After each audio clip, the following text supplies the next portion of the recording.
suis la sunna? Ouais, sunnite. Dans le Sahih Targhib numéro 37000, qui est authentifié par le Cheikh Albani, il dit que Adam et Ève mesuraient 60 coudées. C'est-à-dire que 30 mètres, quoi. C'était pas 33? 33 mètres, voilà. Ouais, 33. Ouais, bah après, les humains... Il y a 1000 personnes qui t'écoutent. Donc toi, tu crois que Adam et Ève mesuraient 33 mètres, la taille d'un immeuble? Ouais. Ils faisaient... Donc, tu t'imagines 33 mètres, les mecs, la taille d'un immeuble, comment ils faisaient pour s'envoyer en l'air? Et donc, ces gens-là, ils buvaient l'eau. Quand ils buvaient l'eau, c'est-à-dire que ils vidaient toute une rivière. À l'époque, il y avait beaucoup plus de ressources que maintenant. Quand ils faisaient pipi, ils recréaient une nouvelle rivière. Quand ils faisaient caca, ça formait une montagne. Parce que tu t'imagines 33 mètres, ils doivent stocker de la nourriture. À l'époque, c'était pas comme maintenant. À l'époque, il y avait plus de ressources, plus de terre, Enfin, ça ressemblait pas à ça. Maintenant, là, il y a moins de ressources, il y a moins d'eau, il y a pas autant d'endroits. Et comment on a fait pour perdre? Parce qu'aujourd'hui, les humains mesurent à peu près 2 mètres, donc 33 mètres. Comment on a fait pour perdre à peu près 32 mètres? Bah, avec le temps. Avec le temps, on a perdu 32 mètres. Tu t'imagines à quoi on va ressembler dans quelques siècles? Bah, de plus en plus, les gens, ils sont petits, hein. Donc, ça veut dire qu'on finira tous comme des nains dans quelques siècles? Bah, c'est possible, parce qu'en soi, là, je crois, 2015, ils sont presque ils sont en 6e, ils font la taille de nous quand on était en CE2. Hein? Les gens qui sont en 6e maintenant, ils sont vraiment petits. Ils sont beaucoup plus petits. À l'époque, on n'était pas petits comme ça. Alors là, tu vois comment l'islam est dangereux. L'islam est dangereux, c'est toi qui es dangereux au cas où t'es en train de te perdre, frérot. Quand tu vas mourir, tu crois que tu vas aller où? Les êtres humains. Et quand tu vas mourir, juste dis-moi quand tu vas mourir, tu vas aller où? C'est écrit fin. Personne n'est pas... Non, quand je vais mourir, ce qu'il y a après la mort là-bas, je le saurai quand je vais mourir. Mais tant que je ne suis pas encore mort, je me préoccupe plus de la vie avant la mort. Mais c'est débile alors. Après la mort. Non mais ta théorie elle est débile. Attends, là du coup là tu vas gâcher ta vie et quand tu vas mourir, tu vas savoir la vérité. Non, je ne gâche pas ma vie. Ce qui est débile, c'est de gâcher sa vie à prier 5 fois par jour comme un con, alors que tu ne connais pas ce qui se passe après la mort. Moi, je me contente simplement de mener une vie qui est la plus morale possible. Qui a pas de sens. Du coup, en gros, ta vie, elle aura pas. Ça servira à rien, frérot. Donc là, tu vas vivre. Je te réponds. Écoute, tu vas vivre, mais tu vas mourir, mais ça sert à rien. Si tu meurs et qu'après, tu te rends seulement compte que tu as gâché ta vie, ça y est. Mais toi, quand tu vas mourir, les modos, laissez les micros. Si toi, tu meurs et puis tu te rends compte, je rappelle que l'humanité a déjà inventé plus de 100 000 dieux. Toi, quand tu vas mourir, si c'est ton Dieu, tu as intérêt à ce que Allah soit Dieu. Parce que si c'est le Dieu des chrétiens qui existe et que ton Dieu n'existe pas, tu es mal barré. Si c'est celui des Juifs, tu es mal barré. Si c'est Odin, tu es mal barré. Si c'est Zeus, si c'est Krishna, si c'est Bouddha, si c'est Mitra, si c'est Apollon, si c'est Dionysos, tu es mal barré. Dans l'islam, il n'y a aucune faute. Quoi? Tous les tous les trucs qui sont passés par les prophètes, etc., bah, c'est certifié, alors c'est vrai. Dans l'islam, il n'y a aucune faute. Non. Marier les enfants, c'est pas une faute, ça? Bah non. Hein? De quoi marier des enfants? Tu pourrais marier un enfant, toi? Bah ça dépend, il a quel âge, est-ce qu'il a eu sa puberté, est-ce que l'autre elle a eu ses règles? Si une fille de 8 ans a ses règles, est-ce que tu considères qu'elle peut se marier? Si elle veut se marier et si elle est apte, genre elle se sent prête, et l'enfant qui a eu sa puberté, il veut bien et tout, il a une stabilité, ouais. Parce qu'à l'époque, c'est pas comme maintenant. Maintenant on croit que c'est de la pédophilie, etc., mais non. Maintenant on croit ça, mais sinon, en réalité, c'est pas de la pédocriminalité. Quoi? Non, mais après, si la fille ne veut pas, là, oui. Mais si la fille veut? Si la fille et le garçon, ils veulent, ouais, bah là, c'est bon. Et tu sais qu'en islam, une fille n'a pas le droit de contredire son père. C'est pas ce qui est dit. Les savants de ta propre religion disent que ce n'est pas la volonté de la fille, c'est la volonté du père. Si non, le père de la fille les enfants, ils doivent obéir à leurs parents, sauf c'est du côté religieux.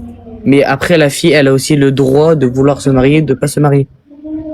La fille doit obéir à son père. Si son père décide qu'elle va se marier, Aïcha a été mariée par son père. Elle n'avait pas son mot à dire. Elle jouait Et encore avec des poupées. mais si, elle le voulait bien. Aïcha, Donc, elle le voulait. pour toi, le consentement d'une enfant de 6 ans a de la valeur.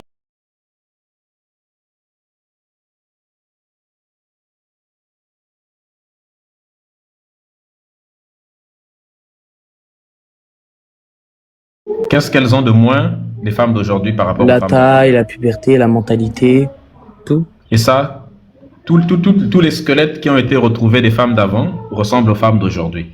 Toi, ce que tu dis là, que les femmes d'avant ne ressemblaient pas anatomiquement à celles d'aujourd'hui là. Parce que Tu te c'est le bases sur quelle squelette, c'est étude pas la chair. scientifique? Je te parle de la chair, D'accord. Mais quelle chair? Le squelette là, la chair reposait sur quoi? C'est sur un squelette, non? Ouais. Il n'y a aucune étude scientifique qui démontre que les femmes d'avant étaient différentes sur le plan biologique des femmes d'aujourd'hui. Non, mais moi, je te parle niveau corps. Biologique, je ne sais pas si tu comprends que biologique, ça veut dire niveau corps. Hein. Anatomique, c'est le Non, mais corps. genre la chair, les formes, les trucs comme ça. Je te parle pas du squelette, là. Je te parle de tout court, le visage. Tu as une étude scientifique qui montre que le visage, la chair était différente avant? Non, pas forcément, mais tu t'en as vu. Après, on peut pas voir les visages d'avant, vu que un visage, ça se Quand décompose. quand tu dis la chair, c'est quoi? Donc ça veut dire que pour toi, tu es d'accord avec le fait qu'une fille de 6 ans puisse se marier si elle a un peu de chair? Non, si elle est apte à se marier, et si elle le veut. Donc si une fille de 6 ans veut se marier, tu es d'accord? Pour toi, le consentement d'une fille de 6 ans a de la valeur. Non, si elle est apte, si genre elle a eu ses règles et voilà. Donc si elle a ses Sa règles à 6 puberté, ans, quoi. elle peut se Elle a marier. elle a eu sa puberté. Genre, elle a ses formes, elle a tout. Donc si une enfant de 7 ans, par exemple, a, parce qu'il y a ce qu'on appelle des pubertés précoces, si une fille de 7 ans a ses règles et qu'elle a quelques formes un peu, tu es d'accord pour qu'elle puisse se marier? Non, pas quelques formes, faut vraiment qu'elle ait fini sa puberté. C'est écrit nulle part. De quoi c'est écrit nulle part? À 9 ans, tu considères qu'on a fini sa puberté? Bah, ça dépend de la personne, il y a des personnes qui finissent plus tôt. Mais ton prophète, il a épousé Aïcha quand elle avait 6 ans. Elle n'était même pas encore dans la puberté. Mais qui t'a dit? Le Sahih al-Bukhari, volume 8, livre 73, hadith numéro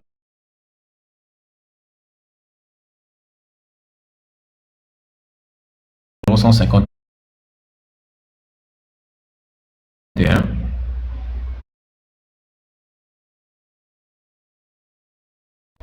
Il y en a plein d'autres.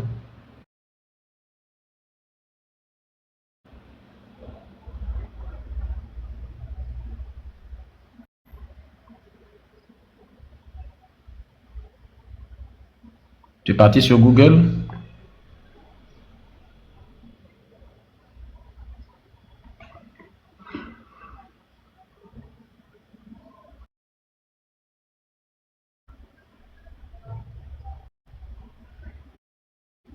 Allô?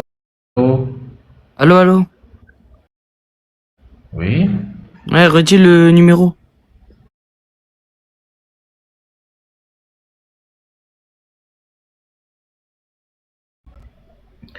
Sahih.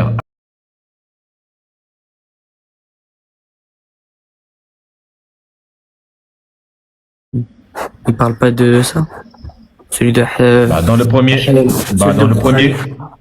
dans le premier que je t'ai donné, par exemple, Aïcha elle-même dit dans le volume 8, livre 73, le hadith 151 de Bukhari, Aïcha dit elle-même qu'elle avait 6 ans. Elle dit, j'avais 6 ans quand le prophète est venu m'épouser, je jouais encore avec mes copines et on jouait avec des poupées, on jouait à la balançoire quand le prophète est venu de prendre en mariage. Elle dit qu'elle avait 6 ans. Et elle dit maintenant, quand le prophète a consommé le mariage, elle avait maintenant 9 ans. Donc, il l'a épousée quand elle jouait avec des poupées et quand elle jouait à la balançoire. Tu es d'accord, toi, avec le fait de l'être le plus parfait de la terre, ton prophète que vous considérez comme le plus parfait des êtres humains sur cette planète? Le plus parfait des humains. Il avait 54 ans. À 54 ans, tu maries une enfant de 6 ans, frère, et puis tu la culbutes à 9 ans. C'est normal, ça? Attends, tu m'as dit le hadith 151. Oui. 151, il parle pas de ça. Hein. T'as vu ça où? Volume 8, livre 73. Ouais, justement. Attends. Bon, Ah, non, il parle pas écrit de ça. Sahih, c'est pas grave. Écrit Sahih al-Bukhari 5133.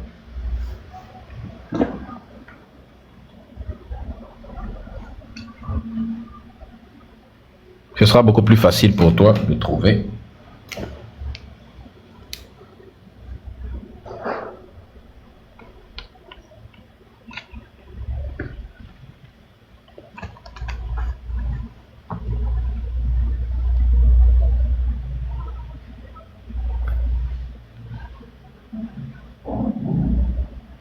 « 5063. 53. 5133. Ou bien 1422.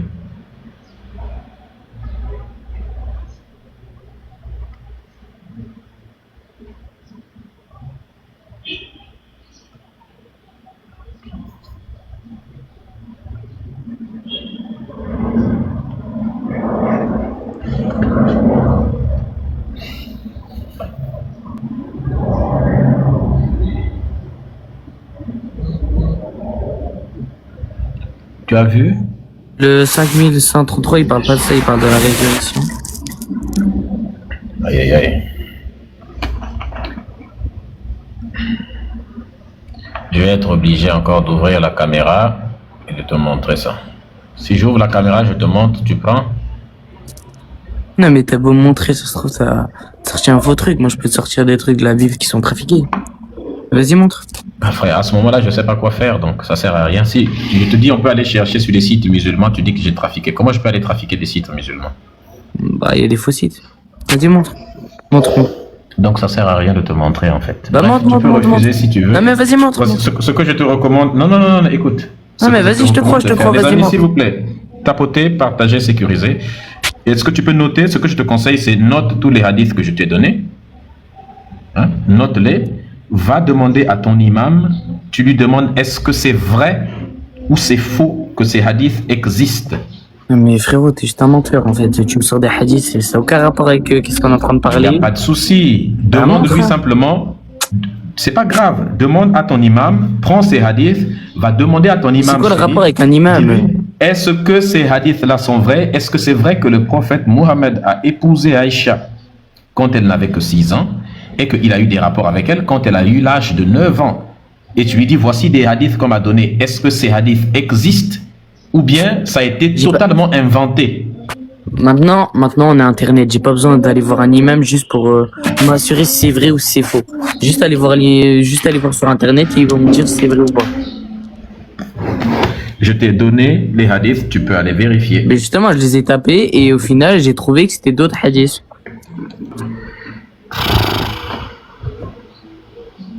Je t'ai demandé, tu as dit que de toute façon, ça ne servait à rien. Donc, écoute, tu peux nier la vérité toi-même. Ah frérot, t'es juste un menteur là.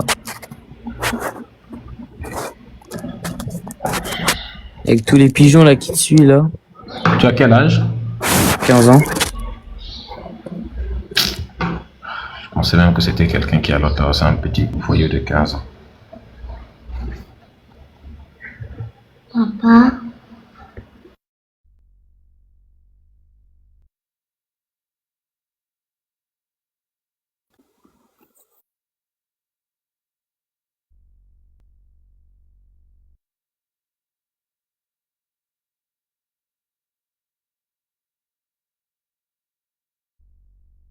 S'il vous plaît, la famille.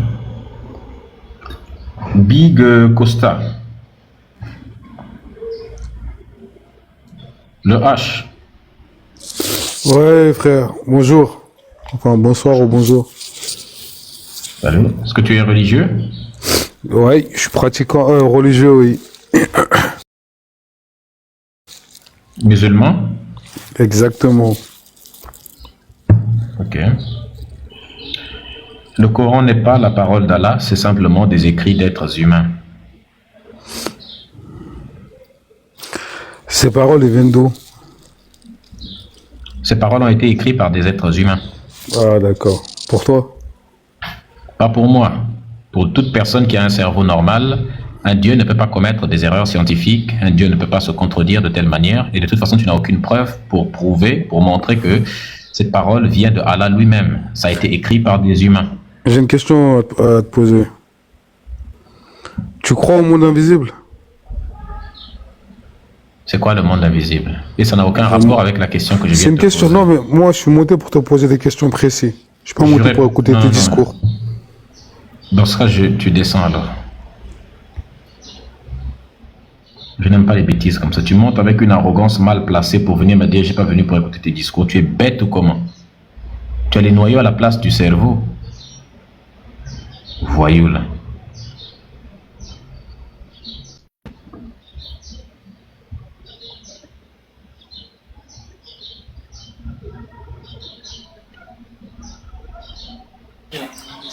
Costa. Big Costa. Costa, c'est la deuxième fois que tu montes, tu ne parles pas. Ah non. Tu as un problème de micro, faut aller arranger le micro de ton téléphone, frère.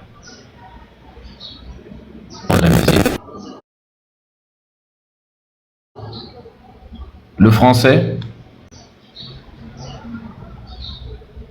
Le français noir. Bonsoir. Ouais, ça va? Ça va et toi? Ça va bien. Est-ce que tu es religieux? Oui, Quelle est ta religion? je suis musulman. Ok. Le Coran n'est pas la parole d'Allah, ce n'est qu'un simple ensemble d'écrits humains. Ce sont que des écrits d'êtres humains. C'est quoi qui fait dire ça? Contradictoire. C'est Le quoi qui Coran fait est un dire livre ça? contradictoire. Le Coran est contradictoire, par exemple. Par exemple, il y a quoi comme contraire? Le libre arbitre et la prédestination, par exemple. Non, c'est le Coran lui-même. Oui, elle est où la contradiction dans le Coran lui-même? La contradiction se trouve dans le fait que dans le Coran, Allah il dit que tout ce qui existe a été prédestiné par lui. Oui, Est-ce que tu es d'accord que tout ce qui existe n'existe que par la volonté de Allah? oui, 100%. Ri- Exactement. Rien ne peut exister sans la volonté d'Allah. Non, Si un enfant se fait miauler, c'est par la volonté donc de qui? se fait miauler, c'est-à-dire, j'ai pas compris. C'est le mot V-I-O-L, mais je ne peux pas dire. Si un enfant se fait V-I-O-L, c'est donc par la volonté de qui? Regarde comment tu vas commencer à danser maintenant. Non, moi je danse pas, moi. Ok, donc c'est par la volonté de qui que les enfants se font miauler sur Terre? Ben, c'est les êtres humains eux-mêmes, ils sont poussés par le mal qu'il y a en eux. Merci Lilou. Bah tu vois, la danse commence. Tu m'as dit que tout ce qui se passe par la volonté d'Allah, non? Oui, Donc si un enfant se fait miauler, c'est par la volonté d'Allah aussi. oui, bah c'est pour ça qu'il a mis, il a mis le paradis et l'enfer. Tout ça sera puni. Tous ceux qui ont commis comme tu dis là, eh ben, ils seront jugés au jour du jugement dernier et chacun sera rétribué par rapport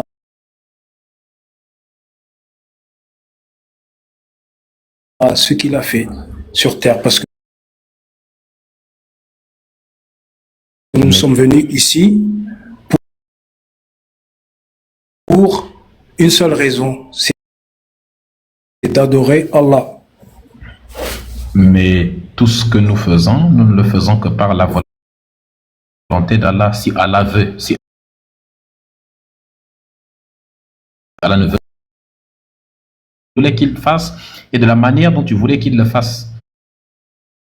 Tu trouves Parce ça que c'est le Créateur. Il a créé tout en deux, le mal et le bien, le chaud et le froid, le mâle et la femelle, ainsi de suite. Donc, ainsi de s'il suite. mais pourquoi, mais s'il ne voulait pas que le mal existe, pourquoi l'avoir créé? Bah parce que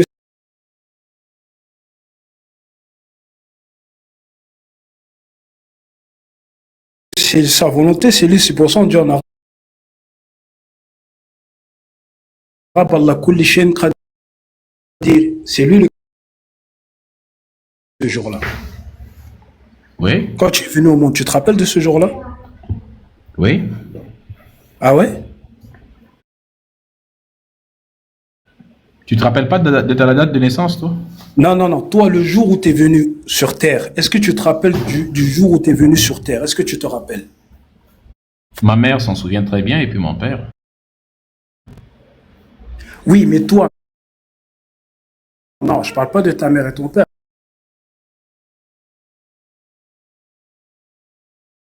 Je parle de toi-même. Est-ce que tu te rappelles le jour où tu es venu sur Terre? Est-ce que tu étais Mon conscient? cerveau n'était pas encore assez développé pour ça.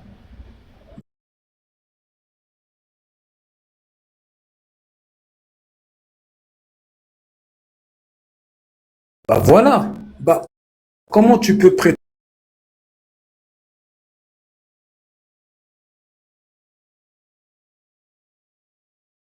N'est-ce pas? Non. Exactement. Donc, ce Mais qui veut il dire a que prédestiné. ce que, Il ce- a- donc ce J'écoute. que je fais là, je le fais par la volonté d'Allah. Si Allah ne voulait pas que je fasse ce genre de live, j'aurais pas pu le faire. La volonté, ça veut dire quoi? Ça veut dire que, par exemple, là, peut-être que toi, tu as ta pensée, tu as ta façon de penser, mais il aurait pu te faire muet, aveugle. Si tu es muet, comment tu vas parler si tu es muet? C'est ça la volonté. Si toi, tu es muet aujourd'hui, comment tu vas parler? Donc les muets sont muets parce que Allah les a rendus muets, c'est ça? Oui.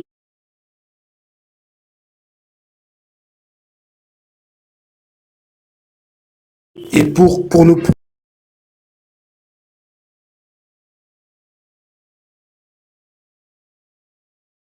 prouver sa puissance et pour qu'on soit reconnaissant envers lui. Parce que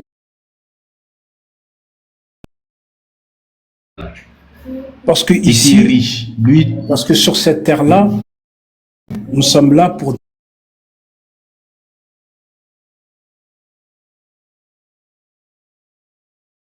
des épreuves. Allah il nous a créés pour qu'on pour,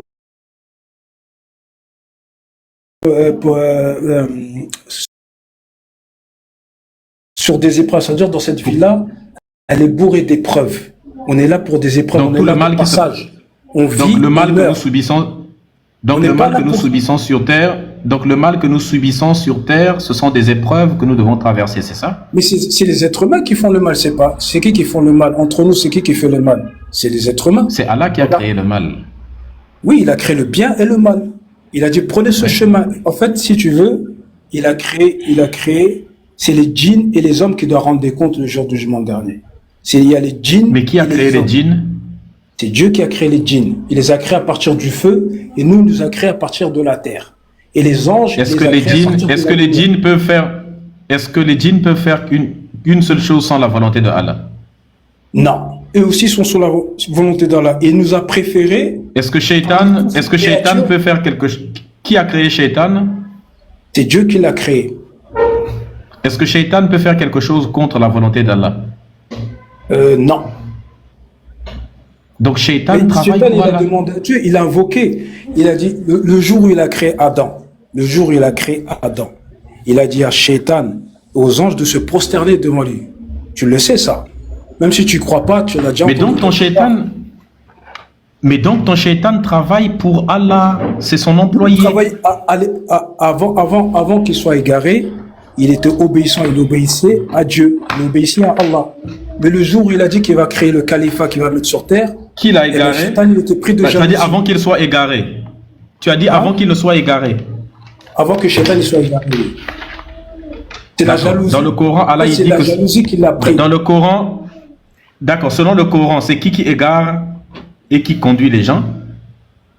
C'est Shaitan, lui, c'est un souffle. Lui, il est là, il t'insuffle, on a tous. Non, dans le Coran, il y a quelqu'un dans le Coran qui a dit, il égare qui il veut et puis il guide qui il veut. C'est qui a dit ça? C'est Dieu qui a dit ça. Donc, en suivant cette parole de Dieu, lui qui égare et qui guide, qui a donc égaré Shaitan?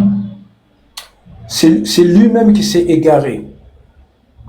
Mais Allah dit que c'est lui qui égare les gens ne s'égarent pas d'eux-mêmes. Oui, si par exemple, toi tu refuses, par exemple, si toi tu refuses d'obéir, bah il va c'est pas ce t'égarer. qui est écrit, sourate 14, verset 4, c'est la sourate Ibrahim qui te dit. Mais parce que là, tu as la traduction, traduction en français. Là, tu as la traduction en français. Est-ce que tu parles arabe? Non, je parle pas vraiment. Je pioche un peu. On va dire, je suis. D'accord, tu ne parles pas arabe, d'accord. Donc, comme tu ne parles pas arabe, est-ce que tu as les compétences pour remettre en cause les traductions qui sont faites par des universitaires arabes, n'est-ce pas, qui maîtrisent l'arabe et le français mieux que toi et moi?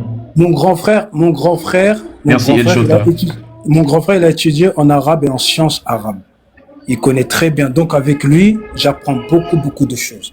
Des fois, je lui pose des questions. Et ton grand frère a déjà... Pourquoi il y a ça? Pourquoi il y a ça? Ton grand frère a déjà entrepris de traduire tout le Coran? Non, mais ça, c'est pas tout le monde qui peut. Voilà, donc jusqu'à preuve du contraire, moi, la traduction du Coran que j'utilise, c'est celle qui est validée par l'Institut Al-Azhar, qui est l'institut la plus puissante, la plus ancienne et la plus célèbre de l'islam sunnite, la plus grande de l'islam sunnite. Attention, je ne remets pas en cause la traduction, je dis bien qu'il y a des mots. Par exemple, je sais pas, toi tu... Frère, si tu ne parles pas arabe, cet argument, je ne vais pas l'accepter. Le jour où tu parleras arabe, on peut commencer à parler de ça. Mais comme toi, tu ne parles pas arabe, et que moi aussi, je ne parle pas arabe, on va utiliser la traduction faite par les musulmans arabes eux-mêmes. Il n'y a pas de problème. Allons-y.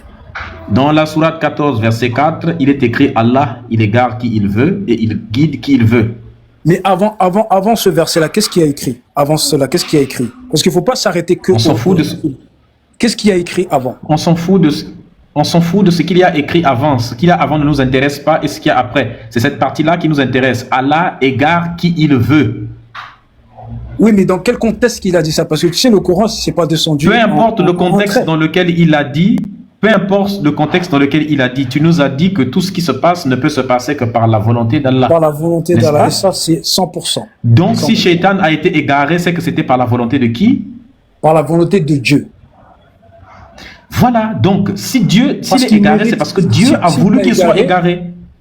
Ça veut dire que si tu as égaré, ça veut dire que tu méritais d'être égaré. Parce que tu le mérites d'être égaré. Non. Si, c'est ça. C'est parce que tu mérites d'être égaré. Mais tu ne peux pas mériter d'être égaré puisque tout ce que tu fais, tu ne le fais que par la volonté d'Allah. Donc les actions que tu as soi-disant fait pour mériter l'égarement, bah, tu l'as fait parce que Allah a voulu et avait prévu que tu allais les faire. Oui. Tu étais prédestiné pour ça. Donc Allah me prédestine à me comporter d'une certaine manière. Et quand je me comporte de la manière que Allah avait prévu que je me comporte, Allah juge que cette façon de se comporter-là me vaut d'être égaré. Et lui-même, il m'égare. En m'égarant, il sait très bien que je vais commencer à commettre des actes d'égaré. Et donc, il m'égare quand même pour que je commette des actes d'égaré, pour qu'ensuite, il vienne me juger d'avoir été égaré par sa propre volonté. Mais oh! Parce qu'il connaît ton passé, ton présent et ton futur, et tu connais mieux que toi-même, tu te connais. L'islam est une insulte à l'intelligence humaine, comme toutes les croyances. Tu vois à quel point ça n'a pas de sens. À quel niveau c'est une insulte? Tu n'arrives pas à comprendre que depuis là, on est en train de tourner en rond, mais tu n'arrives pas à comprendre. Allah prédestine tout. Ça veut dire que le mec, il est comme un ordinateur, il a codé toute la vie. Tout est clair là, c'est toi qui tournes en rond. Mais 50 000 ans avant d'avoir créé le ciel et la terre, Allah a prévu, il a écrit tout ce qui va se passer tel que ça va se passer. Mais toi, tu peux pas le concevoir parce que tu n'as pas le récepteur. Tu n'as pas le récepteur, tu peux pas réceptionner ça. Toi, tu n'as pas encore ce récepteur-là, tu peux pas le réceptionner. Tu peux pas le concevoir. Quel récepteur? Parce que tu sais, pour avoir la foi, c'est pas donné à tout le monde, c'est un cadeau, c'est un don. Toi, tu peux pas avoir la foi comme ça. C'est pas possible. Oui, tu sais pourquoi? Oui. Parce que dans la sourate Yunus, verset 100, Allah il dit, il n'appartient à aucune âme de croire si ce n'est par la permission de Allah. Wallahi, c'est ça. Wallah, c'est ça. Ça veut dire nul ne peut devenir musulman si c'est pas Allah qui a décidé. Parce que Allah, Parce que si tu ne crois pas... Non, et que est-ce qu'on tu est n'es d'accord pas pur... d'abord? S'il te plaît, est-ce qu'on est d'accord d'abord? Est-ce qu'on est d'accord? J'ai pas compris, excuse-moi, tu m'as dit quoi? Allah, il dit, aucune personne ne peut croire sans la volonté de Allah. Oui. Sans la Personne ne peut permission, croire sans pardon. sa Donc, volonté. ça veut dire que moi, voilà, donc moi, si je ne crois pas encore en Allah, c'est parce que c'est lui qui ne m'a pas encore permis de devenir musulman. Le jour où il va me Voilà. permettre, je deviendrai musulman. Oui, mais il faut que tu sois... Donc, je suis mécréant. Donc, je suis mécréant. Voilà, donc je suis mécréant par la volonté d'Allah. Donc, tout musulman qui essaye de faire de moi un musulman est en train de lutter contre la volonté d'Allah. La volonté d'Allah, c'est que je sois mécréant. Le jour où il voudra que je sois musulman, je le ferai. Donc, si vous essayez de me convertir, de me prouver que j'ai tort, les musulmans ou qui essaient de signaler mon live, ils luttent contre la volonté d'Allah. Moi, je peux pas te convertir. Personne ne pourra te convertir. Personne. Personne ne pourra te convertir. Mais pourquoi le même Allah dans le Coran vous demande de combattre les mécréants si c'est lui qui a rendu les mécréants mécréants? Mais les mécréants qu'il a demandé de combattre, c'est pas les mécréants d'aujourd'hui. C'était pas les mécréants. Est-ce que la parole d'Allah a été... Il se faisait agresser. C'est quand il se faisait agresser. La parole parce que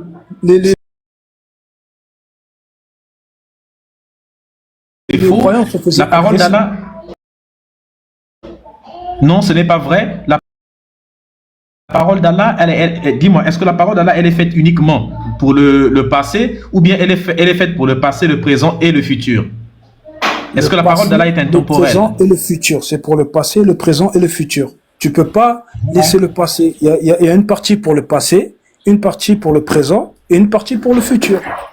Non, la parole d'Allah, elle est écrite. Si tu dis que, donc ça veut dire que si tu dis qu'un verset par exemple du Coran, le verset par exemple qui dit qu'il faut combattre les mécréants, pour toi c'est ce verset-là, il était seulement destiné pour le contexte du passé, n'est-ce pas? Oui. Et comme le contexte du passé justement est passé, ça veut dire que ce verset est obsolète? Non, il n'est pas obsolète, c'est une information. Tu sais quand il dit Ya ayyuhallazina amanu. Non, c'est pas une information, c'est une recommandation. Oui, mais une recommandation, mais pour nous, c'est une information. Ça veut dire que ça a eu lieu. Donc, parce que le Coran, c'est pas donc basé cette recommandation, donc cette recommandation, on est d'accord. Donc cet ordre-là est obsolète aujourd'hui, c'est ça? Regarde, pour te faire comprendre, vite fait. Non, réponds d'abord à la question. Oui, donc cet ordre-là est devenu obsolète. Non, elle n'est pas obsolète. C'est une information. Une information. C'est un ordre, c'est pas une information. Ce n'est pas écrit de manière informative, c'est écrit comme un ordre, de manière impérative. Oui, mais si c'était le cas, si c'était le cas, ça aurait été le bordel là, mon frère. Ça aurait été le bordel. Mais c'est le bordel déjà aujourd'hui. Où? À cause de vous. Où? Mais dans le monde entier, à cause des musulmans. Où ça? Quels musulmans? Où? Mais comment ça, où ça?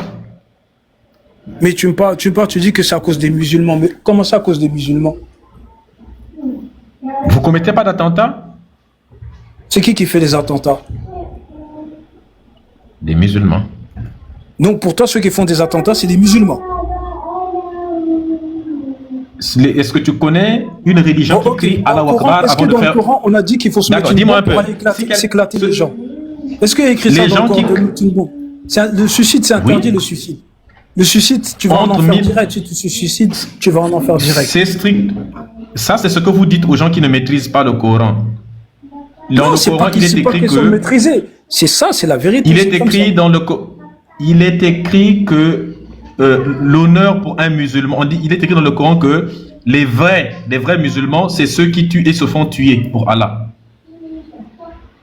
C'est écrit dans le Coran. Donc, quand vous dites que le suicide, c'est faux. Mourir en martyr pour un musulman, c'est une très bonne chose. C'est pourquoi entre 1979 et 2024, si tu pars chez, comment on appelle ça, Fondapol, vous tapez seulement Fondapol, ils vont vous sortir les chiffres. Entre 1979 et 2024, il y a eu 66 872 attentats islamistes, donc musulmans, qui a causé 249 941 morts à cause de ta religion.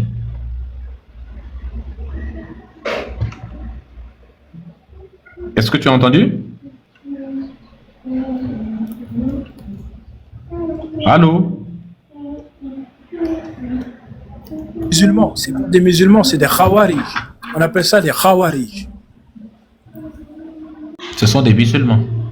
Tous ceux qui prennent des armes contre les gouverneurs, ce sont des khawarij. On les appelle les khawarij. C'est eux qui ont tué Ousmane, c'est eux qui ont tué Ali. Les califes, c'est eux qui ont tué Ousmane, c'est eux qui ont tué Ali. Les gens de Boko Haram et puis l'État islamique, c'est eux qui ont tué Ali. Je te jure, on n'a rien à voir avec eux. Je t'assure qu'on n'a rien. Ce n'est pas toi qui jure. C'est pas toi qui décide qui est musulman. C'est pas toi qui décide qui est musulman ou pas. Les textes, toi tu ne décides pas qui est musulman ou pas. Ce sont les textes de l'islam sunnite. Non, c'est pas vrai, mon frère. Non, faut pas mentir. Est-ce que tu peux cite-moi un seul acte que ces gens-là ont commis qui ne se trouve pas dans les textes de ta religion? Mais ces gens-là, ils sont là pour une mission.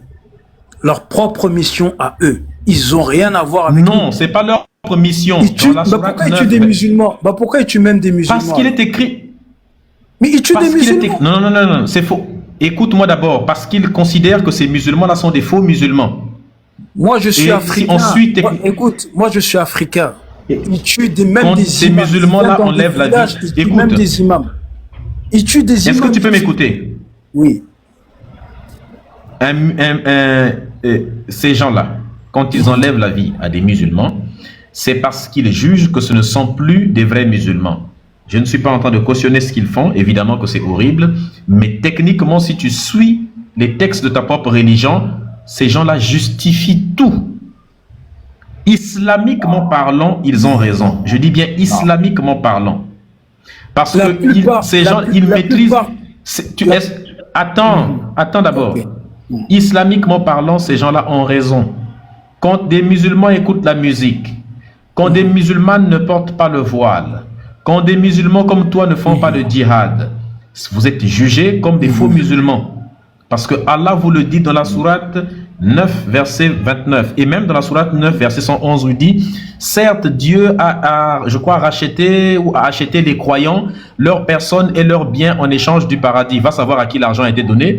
Ils combattent dans le sentier d'Allah. Ils tuent et se font tuer.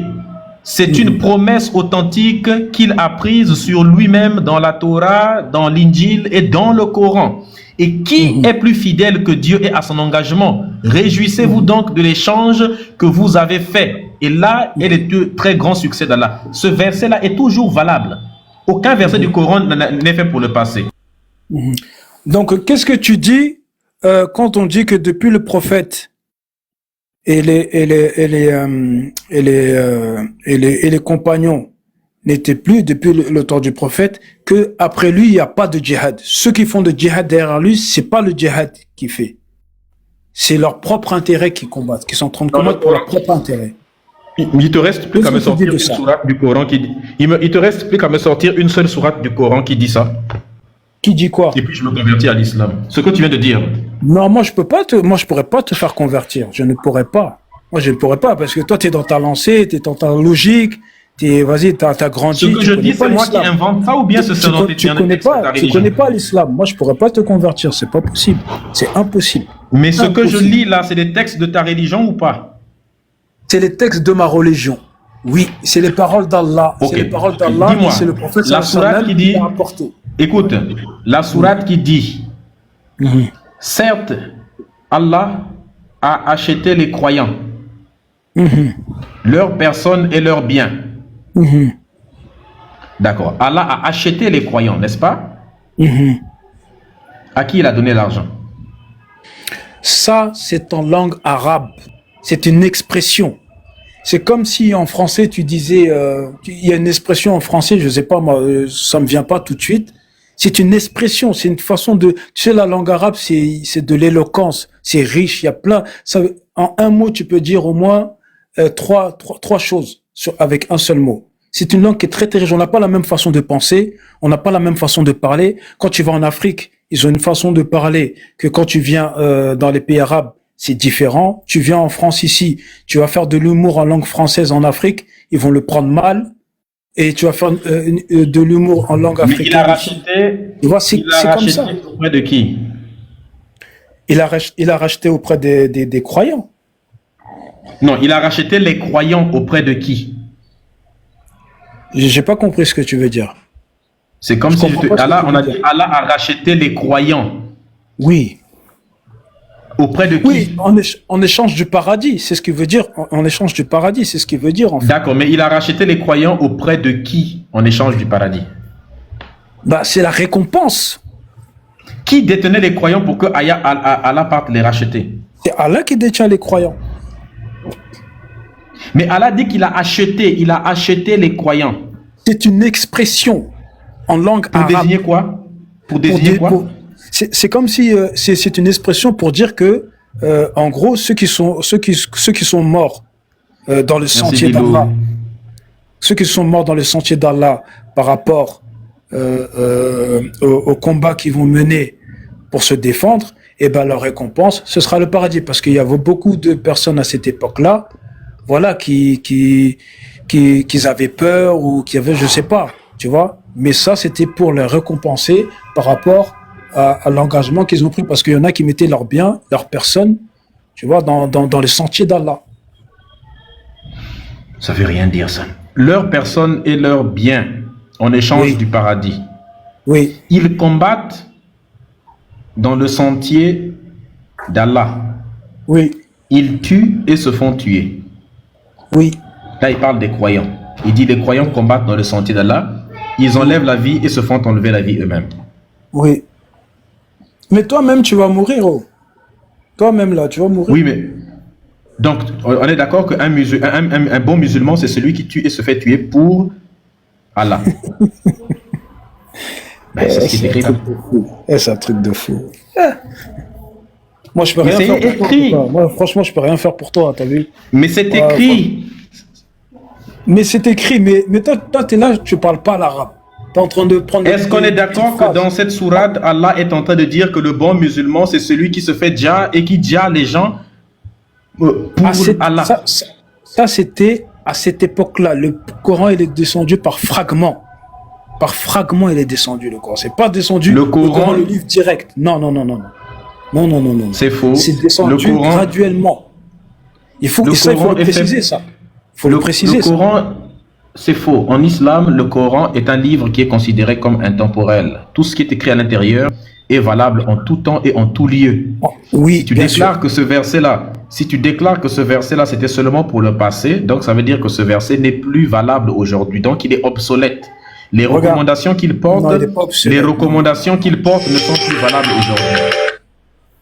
Et c'est un péché que de déclarer que la parole d'Allah devient obsolète. C'est la sourate Non, non, 9, verset 111 pour ceux qui demandent. Sourate 9, verset 111. Parce que ce que tu dis, ça n'a pas de sens. Regarde, tu sais pourquoi? Tu sais pourquoi ce que tu dis, Tu ça dis n'a que pas le de Coran sens? est descendu, tu dis que le Coran Non. est descendu par quoi? C'est fragment. descendu, ouais, par, je sais pas comment on dit ça, là. C'est pas descendu d'un seul trait. C'est pas Est-ce que tu sais qu'il y a des fragments du Coran qui ont été... Tu sais qu'il y a des pages du Coran qui ont été mangées par une chèvre? Oui. La page qui a été mangée... D'accord, la feuille qui a été mangée par la chèvre. Oui. Si ça se trouve, les choses que... Ça se trouve, dans cette feuille-là, il y avait écrit des choses que toi, tu fais aujourd'hui, mais que Allah avait interdit que tu fasses. Et ces choses-là, si tu fais ça, ça t'envoie au paradis. Je te jure que la religion musulmane, c'est la religion la plus complète, la plus parfaite. Si le monde entier travaillait avec... Oui, mais le problème, c'est qu'il manque... Oui, si- c'est pas la... si le Du monde- coup, c'est pas la... si le monde- c'est pas la plus complète. Il manque une page qui a été mangée par une chèvre. Si le monde travaille avec le Coran, je t'assure qu'il y aura plus de guerre, il y aura plus de problèmes sur la terre. Aucun On problème. marierait je des jeunes t'assure. filles, on marierait des jeunes filles, on lapiderait les jeunes. On est d'accord que dans le Coran, Allah il dit qu'il faut lapider. Mais pourquoi? les- Attends, pourquoi on lapide? Pourquoi on lapide? Pourquoi? Pourquoi le Coran il dit lapider? Pourquoi? Pourquoi? Pour quelle raison? Si, On se lève pas comme ça pour lapider. Si, le Coran dit dans quel cas on doit lapider. C'est que dans quel cas on doit lapider? Une femme adultère, par exemple. Voilà, une femme qui commet l'adultère. D'accord. Tu es d'accord que si une femme trompe son mari, on doit le lapider. Donc toi tu veux qu'on continue à faire l'adultère. C'est-à-dire, Bah, la question elle est je suis claire. pour la liberté. Mais pourquoi je dois lapider une femme si elle m'a trompé? Si elle m'a trompé, il y a plein de femmes sur la planète, frère. Je peux avoir n'importe quelle femme. Si elle m'a trompé, elle n'a qu'à Bah, partir. regarde maintenant, J'en prends une regarde autre. qu'est-ce qui se passe. Regarde. Pourquoi on doit la lapider? Regarde. Elle peut... Mais si elle Ok, me trompe mais- avec quelqu'un d'autre, ça veut dire qu'elle veut vivre avec ce gars-là, elle n'a qu'à aller vivre avec l'autre. Pourquoi je dois la Donc lapider? toi ta femme a commis l'adultère, ça ne va pas te déranger. Ça va me déranger, mais pas au point de la lapider. Et si toi tu as elle une me- femme, tu as me- des enfants, tu as une femme, tu as des enfants, et cette femme-là qui qui a fait porter tes enfants, qui est en train d'éduquer tes enfants, commet l'adultère, Oui. toi, pour toi, c'est normal, c'est bon. Il n'y a pas de problème. Non, je n'ai pas dit On que peut c'est rien faire, on normal. va laisser parce qu'elle est libre. Parce qu'elle est libre. Mais elle Ils ne est... sont pas des animaux, Écoute-moi, quand même. Elle est libre. Moi, je suis libre de ne plus vouloir vivre avec elle. Naturellement, si une femme me trompe, je ne vais pas vivre avec elle. Qu'elle aille vivre avec celui on est bien avec d'accord qui que elle nous m'a sommes des trompé. êtres humains. Mais On est bien d'accord que nous sommes des êtres humains, quand même. jusqu'à preuve Il y du a des règles. contraire. Il y a des règles, il faut des règles, il faut des lois. Est-ce Il faut une que dissuasion. pour toi, Ok. mais la loi Ok. interdit ça. Attends, le contrat de mariage que vous signez, Mhm. ça interdit justement le fait de, qu'on appelle ça, de faire l'adultère. Oui. C'est ce qui donne le droit de demander le divorce. Je sais pas ce que tu veux me dire. J'ai le droit de divorce, j'ai le droit de demander le divorce si une femme me trompe. Ça fait partie Oui. du contrat. Ne pas, Oui. voilà, ne pas aller mougou à l'extérieur. Si tu le fais, le contrat n'est plus valide. C'est un contrat de mariage, c'est simplement un simple contrat comme un contrat de bail de maison. Vous signez le contrat, vous vous engagez, vous faites des engagements mutuels. Si quelqu'un fait une chose qui a été interdite, tu romps à ce moment-là le contrat. J'ai le droit, pardon, tu me donnes le droit de rompre le contrat. Mhm. Ah, mais là, ça n'a rien à voir. Tu es d'accord pour qu'on lapide aussi les hommes qui trompent leurs femmes?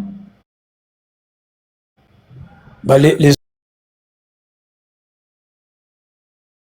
hommes, c'est la même chose. Si les hommes ils trompent sa femme, c'est la même chose, normalement. Mais tu sais très bien que cette loi. Tu es d'accord pour qu'il... Attends, tu es d'accord pour qu'il se fasse lapider? Bah oui.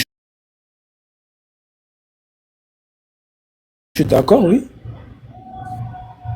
Maintenant, quand tu as épousé une femme Oui. et que tu veux épouser une deuxième femme, Mhm. tu dois la convoiter d'abord. Oui, bien sûr. Tu dois aller lui faire la proposition. Oui. Ça, c'est déjà une tromperie, ça. Tu as vu une femme Non, à la tu maison, vas tu voir vas ses parents, proposer c'est pas à caché. une autre femme.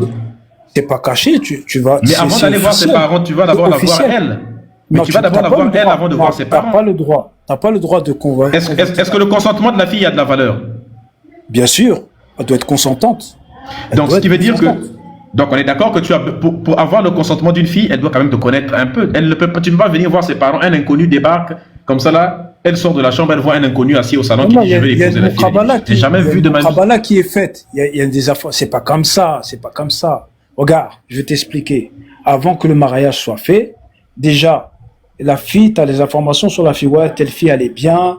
C'est une bonne famille, elle est bien éduquée. Religieusement, elle est bien. Ok, toi, tu as l'information. Maintenant, toi, tu vas voir ses parents. Tu vas dire, voilà, moi, je vais l'épouser. Est-ce que votre fille, elle est apte à vous la marier? Après, là, on pose la question. Il y a un tel qui vient de telle ville, il est comme ça, il est comme ça, il est comme ça. Est-ce que tu es d'accord pour dire, si elle dit oui, c'est d'accord, ça va se faire.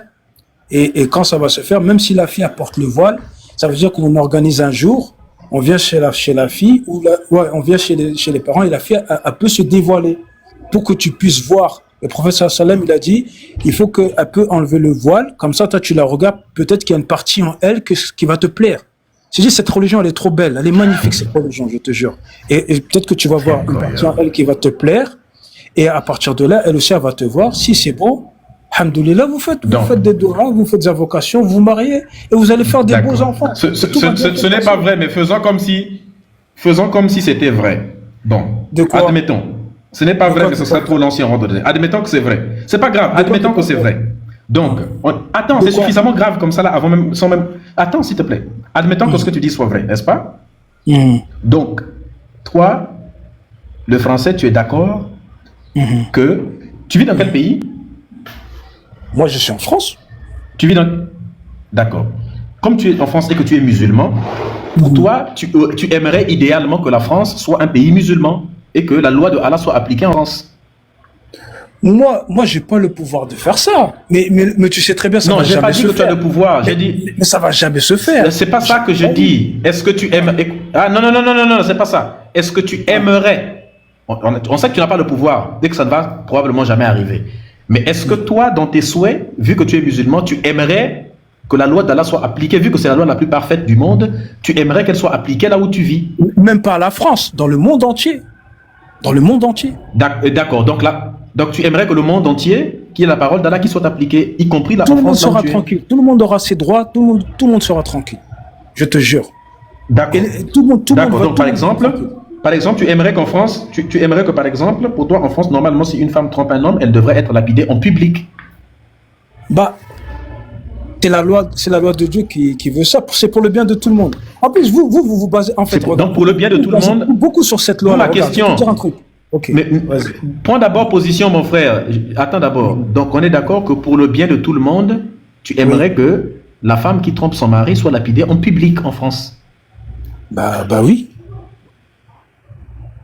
D'accord. Maintenant, étant donné qu'en islam, par exemple, Aïcha, ton prophète a épousé à quel âge?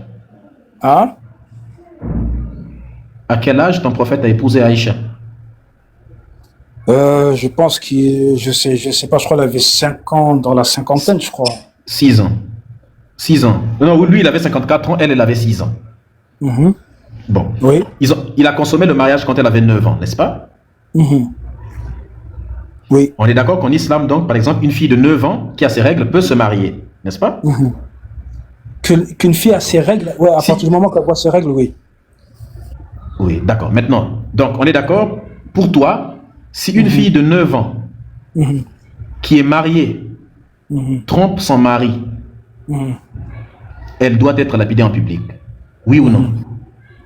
Si, quoi, j'ai pas compris. Si, quoi, excuse-moi, j'ai pas suivi, je n'étais pas concentré. Étant donné que dans ta religion, une fille peut se marier à 9 ans, si une fille de 9 ans qui est mariée trompe son mari, écoute, non. Si, on est déjà d'accord avec ça. Si une fille qui a 9 ans, qui a ses règles, se marie, si cette fille qui est mariée la trompe son mari, qu'est-ce qu'on devrait lui faire? On devrait la lapider. Une fille de 9 ans. Tu sais, regarde, j'ai remarqué, vous venez toujours sur cette question-là, de dire que le prophète, il a marié une fille de 9 ans. Mais sache que les filles de 9 ans ou les femmes de 9 ans à l'époque et les femmes de 9 ans aujourd'hui, ça n'a rien à voir. Parce que tu sais que le prophète, il avait des ennemis. Il avait des ennemis à l'époque. Et ces ennemis-là, eh ben, si ce mariage-là, il devrait pas se faire, ou si c'était horrible, ou si c'était quelque chose qui ne devait pas se faire, ça aurait été déjà dit. Voilà. C'est quelque chose qui serait déjà dit. Vous venez toujours nous raconter, ouais, il a marié à 9 ans, c'est cela. À l'époque, c'est des choses qui se faisaient. Et les femmes à l'époque, physiquement, les femmes physiquement à l'époque et les femmes physiquement aujourd'hui, ça n'a complètement, mais vraiment rien à voir. Ça n'a rien à voir.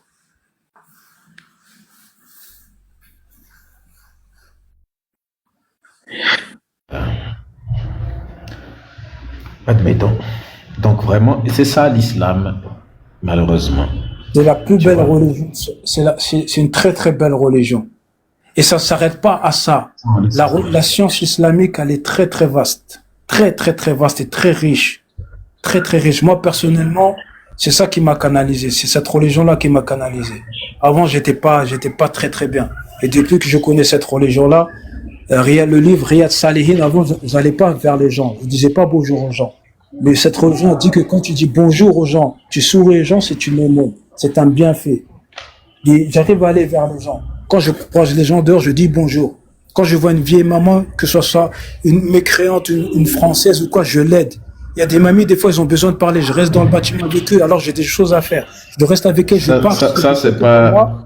Je sais, pour moi, ça, c'est pas un truc. des récompenses. Parce que je cherche le paradis. Pas si c'est des mécréants. En tout cas, nous, d'accord, il n'y a pas de souci. En tout cas, vu qu'il y a beaucoup de musulmans qui veulent monter, je vais essayer de les faire monter aussi. Merci à toi pour l'échange. Merci. Merci à toi, le français. N'hésite pas à écouter de temps en temps. Ok. Tapotez le live, s'il vous plaît, la famille. Au revoir. Si vous êtes chrétien, si vous êtes musulman, faites vos demandes. Si vous n'êtes ni chrétien ni musulman, c'est pas la peine de faire la demande. Vous devez être absolument chrétien ou musulman. Jules, ou juif aussi si vous voulez, hein. Chrétien, musulman, juif ou raélien, vous pouvez monter. Jules, est-ce que tu es religieux ou religieuse? Oui. Bonsoir, Médisa. Bonsoir, quelle est ta religion? Musulmane. Ok. Donc nous étions en train de parler de Allah qui n'existe pas, qui est un mythe. Est-ce que tu es musulman sunnite d'abord?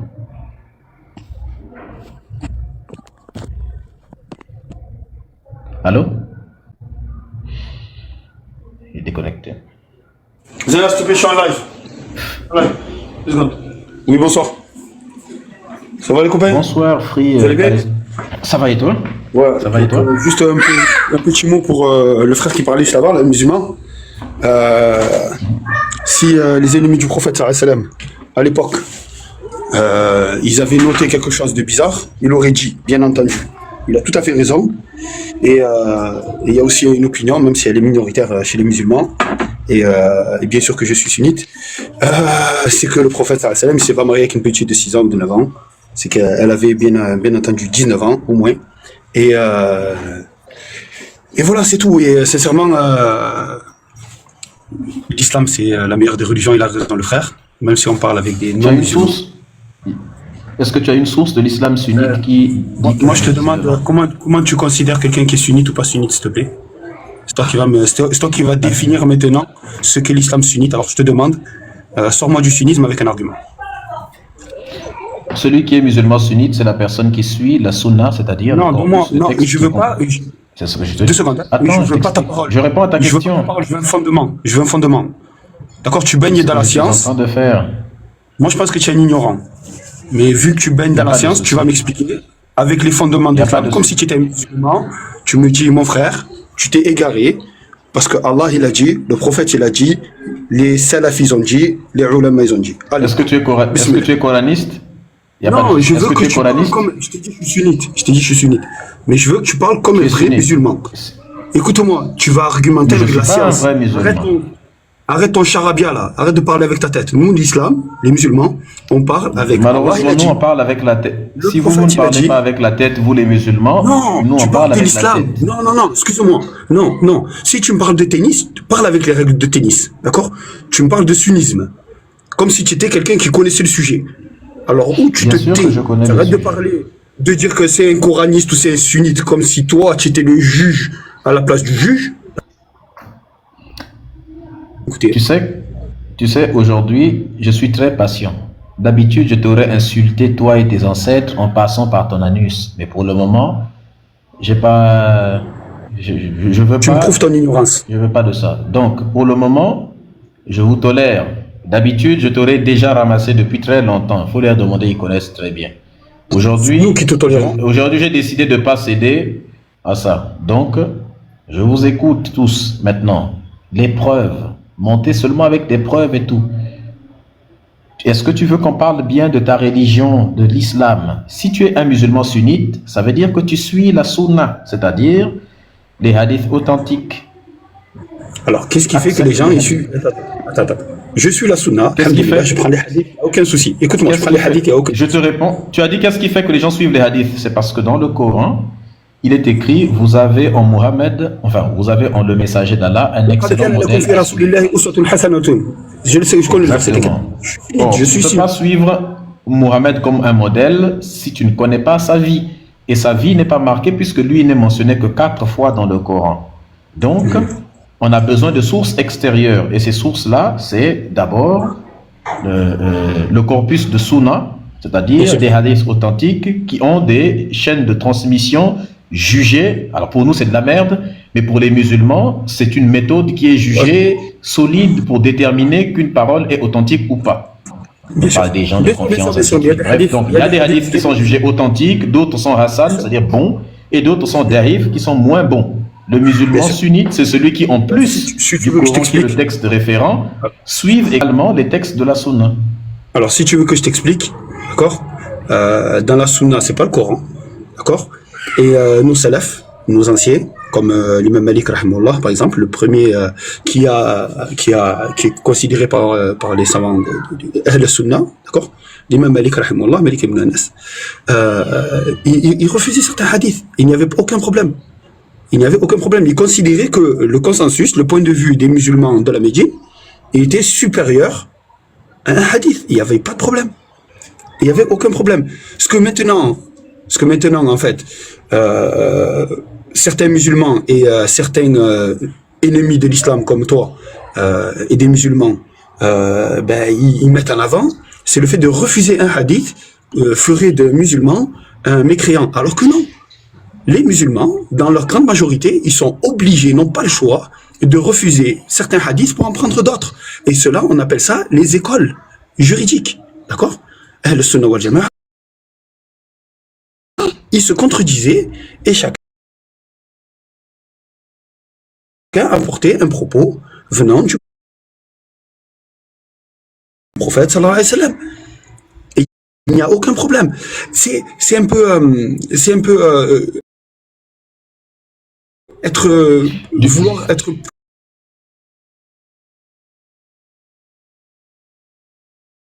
plus Admettons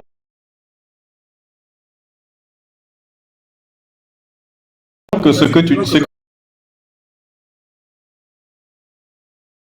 dis est faux, mais admettons que c'est dans tel c'est dans l'histoire c'est dans l'histoire du prophète sallallahu alayhi wa sallam et des compagnons qu'on retrouve, et c'est c'est des références. Écrit par qui? L'histoire écrite par qui? Parce que je ne l'ai pas retrouvé dans la biographie de ton prophète, de Ibn Hisham, de Ibn Ishaq, il n'y en a pas. Dans quelle biographie tu as trouvé? Alhamdulillah, tu lis l'arabe. Écoute-moi, je vais partir du principe où tu aurais raison. Allez, imaginons que tu as raison. D'accord? Non, moi je suis déjà en train de partir du principe que toi tu as raison, sauf que on tombe sur des erreurs. Tu ne me dis pas dans quel texte on a trouvé qu'elle a 19 ans. Écoute-moi, Médusa, écoute-moi. Je veux juste que quand je sors de cette discussion, d'accord, on est avancé. D'accord? Et quand tu vas comprendre ce que je veux te dire, on aura avancé. D'accord? Toi, maintenant, je refuse cette parole, ce hadith. D'accord? Je le refuse. Je suis pas d'accord avec. Pour moi, il contredit le Coran, carrément. Il y a plus d'une vingtaine de hadiths que tu refuses. C'est pas grave, je fais ce que je veux. Écoute-moi. Nous, on n'a pas de clarté. C'est ce que tu veux, justement. Une seconde. Écoute-moi. Regarde, sous quelle base tu refuses ça alors que ces hadiths sont en concordance avec le Coran? Sous quelle base tu les refuses? Écoute-moi. Parce que si tu refuses des hadiths dont la chaîne de transmission est authentique, à ce moment-là, pourquoi tu acceptes les autres qui ont la même chaîne de transmission que les hadiths en question? Qu'est-ce qui te permet d'accepter les uns et de rejeter les autres s'ils ont tous la même méthodologie? Si tu fais ça, tu brises la sunna. Mais je rentre dans ta logique et tu sais quoi, je réfléchis avec mon cerveau. Je rentre dans votre groupe de gens intellectuels qui réfléchissent avec des cerveaux. Voilà. D'accord? Je réfléchis avec mon cerveau. Sinon, toi, tu réfléchissais avec quoi? Une seconde, avec mon cœur. Mais ça c'est le cœur ne réfléchit pas, non? C'est pas grave. Le cœur n'est qu'un organe qui pompe le sang. Il a 40 000 neurones sur le cœur et des recherches récentes prouvent que les neurones du cœur ne servent pas. Il n'y a aucune étude qui montre que les neurones du cœur servent à réfléchir. Excuse-moi, tu es un spécialiste des neurones du cœur, il va falloir que tu poses une étude et après on t'écoutera quand elle sera publiée. En attendant... Je suis cardiologue. Je te félicite. Il y a plus d'informations qui partent du cœur vers le cerveau que le contraire, que du cerveau vers le cœur. Donc c'est faux. Laisse-moi il n'y a pas plus faux que ça. Il n'y a pas plus faux que ce que tu viens de dire. Excuse-moi. Quasiment même l'inverse. C'est pas grave, Médusa, écoute-moi une seconde. Moi, je veux que tu prennes le point de vue des plus extrêmes des musulmans. D'accord? Tu prends le point de vue des plus extrêmes des musulmans. D'accord? Je veux que tu me dises, je ne suis plus sunnite, s'il te plaît, juste parce que j'ai refusé un hadith. Vas-y. Mais il va falloir que tu argumentes pour pouvoir me sortir des gens qui suivent le prophète Mohammed sallallahu alayhi wa sallam et sa sunna. Je veux que tu argumentes. C'est très simple. Allez. C'est très simple. Vas-y. C'est très simple. Il y a une méthodologie. La méthodologie avec laquelle vous avez déterminé que les hadiths, certains sont authentiques, d'autres ne le sont pas. Si un musulman dit que refuse un hadith authentique, alors que ce hadith a la même méthodologie, on a appliqué sur elle la même méthodologie pour la rendre authentique, pour le rendre authentique, que les hadiths que tu acceptes comme bons, à ce moment-là, c'est quand tu refuses un hadith, à ce moment-là, tu brises la méthodologie qu'il y a derrière. Si tu juges que ce hadith n'est pas bon, et ça fait 21 hadiths que toi tu viens de rejeter en quelques secondes en disant que tu ne les acceptes pas. Mais si tu les rejettes, ils sont comme étant mauvais. Ça veut dire qu'ils sont mauvais parce que la méthodologie justement derrière pour les authentifier n'est pas bonne. C'est pour ça qu'elles sont mauvaises. Donc, exactement. Mais la méthodologie, n'est pas bonne. Mais la méthodologie pour authentifier ces 21 hadiths, c'est la même aussi pour authentifier les hadiths qui te demandent de prier 5 fois par jour, qui te demandent d'aller faire ton pèlerinage à la Mecque, qui te demandent de faire toute une batterie de choses que tu fais tous les jours, qui te demandent de faire le nombre de rakas que tu fais quand tu pries, par exemple, qui te demandent de faire tout un nombre de jours, qui te disent qu'il avait une femme qui s'appelait ceci, cela, qui te raconte toute sa vie, quoi. Donc pourquoi tu dois accepter certains hadiths et rejeter d'autres alors que les deux ont la même méthodologie? Donc si tu rejettes 21 hadiths, tu brises la sunna. Tu brises la sunna parce que tu remets en cause la méthodologie par laquelle on les a authentifiés, ces 21-là. Donc tu dois nous démontrer que les hadiths que toi tu acceptes ont une méthodologie qui est différente et beaucoup plus solide que celle que tu rejettes. Est-ce que tu es capable de faire ça? Bien sûr, mais là en tout cas je te remercie. Vraiment, ça se voit que tu as fait un effort. Tu m'as répondu, tu as essayé de rassembler toutes tes capacités intellectuelles pour me répondre. Et je te félicite. D'accord, je te remercie. Il y a certains musulmans qui nous répondent et plus durement que ça. Et ils argumentent, eux, ils ont des références religieuses pour nous dire que ce qu'on fait, c'est un égarement, ci et ça. Et bien sûr qu'il y a un peu plus que ces 21 hadiths que je remets en question. D'accord. Moi, quand le prophète sallallahu alayhi wa sallam, il se détourne de quelqu'un parce qu'il a une moustache, ou quand le prophète sallallahu alayhi wa sallam, il fait certaines choses qui ne sont pas dignes du prophète Mohammed sallallahu alayhi wa sallam, je refuse parce que ça fait partie exactement de la méthodologie de ces compilateurs de hadiths. C'est-à-dire que dans ces gens-là, en fait, la méthodologie de Bukhari ou d'Imam Malik rahimahullah, parmi ceux-là faisait partie que si on voit quelque chose qui va à l'encontre de la logique, de la raison, du comportement connu, général chez les musulmans, d'accord, quelque chose qui n'est pas acceptable, ben il le refusait. Il te disait ce n'est pas digne du prophète sallallahu alayhi wa sallam de faire cela. Et le hadith, il devenait daïf, même s'il avait une bonne chaîne de transmission. Donc, attends, pendant ce que tu viens de dire, c'est très intéressant ce que tu viens de dire. Mais je ne te continue pas. Je prends exactement ce que tu viens de dire. C'est magnifique et je te remercie. Tu es en train de donner on est d'accord que tu viens de dire. Attends, que tu ne parles plus sur les gens de la sunna. Tu ne parles plus. Donc, on est d'accord, tu viens de dire ceci. Je répète mot pour mot ce que tu as dit. Si quelque chose est en accord avec le comportement des musulmans, là c'est accepté. Mais si c'est en désaccord avec le comportement des musulmans, là on le rejette. Est-ce qu'on est d'accord? Oui, vas-y, moi je t'ai dit, vas-y. Et tu as parlé, et tu t'es basé sur les écoles de l'islam, par exemple. Vas-y, je veux savoir où tu vas arriver. C'est très simple. Et tu t'es basé et tu dis que ce sont des savants qui l'ont dit. Ok, il n'y a pas de souci. Il y a 4 grandes écoles dans l'islam sunnite. Les Shafi'ites, les Malikites, les Hanafites, les Hanbalites. Cite-moi un seul savant célèbre de ces 4 grandes écoles qui rejette le mariage avec les jeunes filles en islam. Un seul. Alors là, sincèrement, tu me poses une colle. Le magie, je suis désolé. Il faudrait faire une recherche, je prenne un autre téléphone. Et ça a déjà été fait. Ça a déjà été fait. Il y a ce qu'on appelle un consensus, ijma, comme vous l'appelez. Il y a un consensus dans l'islam sunnite des 4 grandes écoles pour dire que le mariage avec les jeunes filles est une sunna. C'est-à-dire que c'est quelque chose qui est en parfait accord. C'est en parfait accord avec la sourate 65, verset 4 du Coran et la sourate 33, 49. C'est pas précis. Ce qui prouve ton manque de... Je suis très précis. Sérieux. C'est pas précis, non, je suis désolé. Tu peux pas dire les 4 grandes écoles et les 4 imams Ahl Sunnah. Toi, tu fais partie de quel madhab? Tu es de quel madhab? Je sais pas, je suis le malikisme, mais je suis musulman. Moi, je suis pas un madhab clairement défini. Moi, mais qu'est-ce que l'imam Malik, tu es malikite, qu'est-ce que l'imam Malik dit sur le mariage avec les enfants? Je saurais pas. L'imam Malik en personne. Bah, il a écrit un livre, non? Tu sais comment ça s'appelle? Dis-moi. Ah, frère, tu n'es pas malikite finalement. Dis-moi, qu'est-ce qu'il a dit? Dis-moi. Non, tu n'es pas malikite. Je me définis pas comme malikite. Je t'ai dit j'aime bien l'imam Malik. Je t'ai pas dit je suis malikite. Je t'ai dit j'aime bien. Non, tu l'aimes bien. Ok, tu l'aimes bien l'imam Malik. Maintenant, et tu es de quelle école de l'islam sunnite finalement? Mais tu essaies de m'imposer quelque chose là qui ne m'a pas été. Je ne t'impose rien du tout. Un musulman sunnite fait partie d'une école de l'islam sunnite quand même. Non. C'est pas moi qui ai inventé ça. C'est une logique de ta propre religion. Et je suis pas hanbalite et je suis pas wahhabite, tout ça. Ça c'est non. Mais j'ai bien entendu le moufti d'Arabie Saoudite en direct en 2007-2008 pendant le pèlerinage. J'étais en face de lui. Il a dit c'est fini les madhab. C'est fini. On a les connaissances maintenant. Ah tiens, en parlant de moufti de l'Arabie Saoudite, c'est très bien. Il y a une vidéo que je peux te faire écouter si tu veux, de moufti de l'Arabie Saoudite, je parle de Cheikh Saleh Al-Fawzan, une vidéo dans laquelle il est mort maintenant. Non, lui il est mort, lui. Actuellement c'est Saleh Al-Fawzan, lui il n'est pas encore mort. Ouais. Bah, Saleh Al-Fawzan, qui est le moufti de l'Arabie Saoudite actuellement, pour ceux qui ne savent pas, c'est le ceinture noire de tous les imams de l'Arabie Saoudite, n'est-ce pas?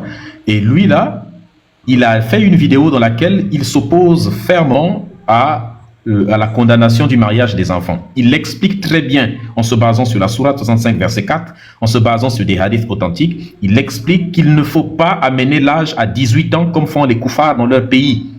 Il dit Aïcha avait 6 ans et nous devons conserver ce mariage avec les enfants. Il le dit clairement. Je peux te faire écouter la vidéo. Et si tu parles arabe, tu vois, c'est sous-titré.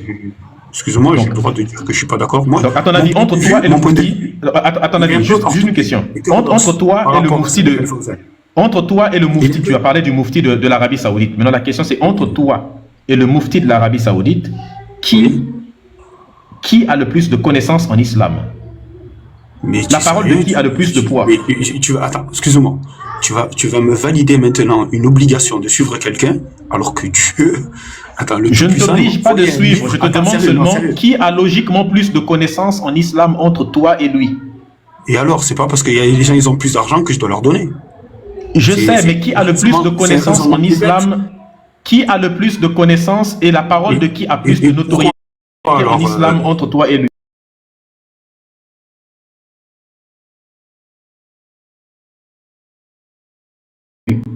Excuse-moi, mais ton raisonnement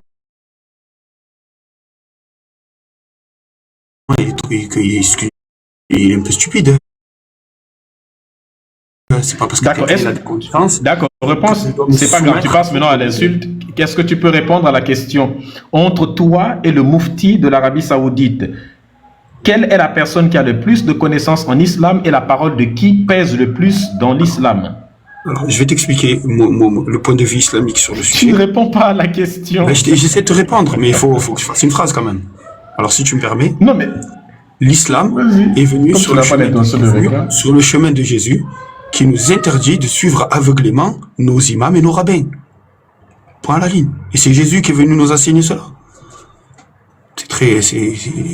Voilà. Et sincèrement, le libre arbitre, c'est pour ça que moi je suis musulman. C'est parce que le libre arbitre, je suis totalement responsable de mes décisions, de mes choix, de ma foi, de mon argent. Le libre arbitre n'existe pas en islam. Le libre arbitre n'existe pas. Le libre arbitre n'existe pas en islam. Le libre arbitre, il existe, bien sûr. Regarde, que celui qui veut croire, qui croit, et que celui qui veut bien renier, qu'il renie. C'est clairement défini, le libre arbitre. Tu peux pas dire ça.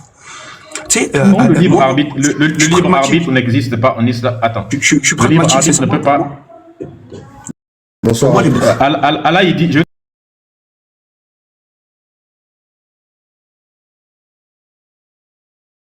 Te montrer. Bonsoir Escadé, comment tu vas?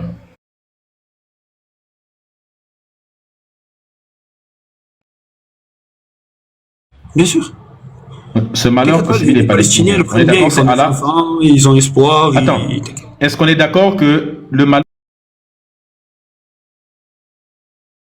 qui arrive aux Palestiniens, c'est Allah qui avait écrit que ça allait arriver avant?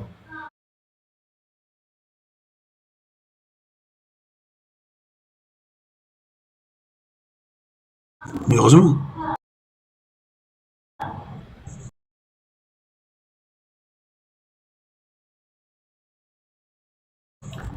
Si Allah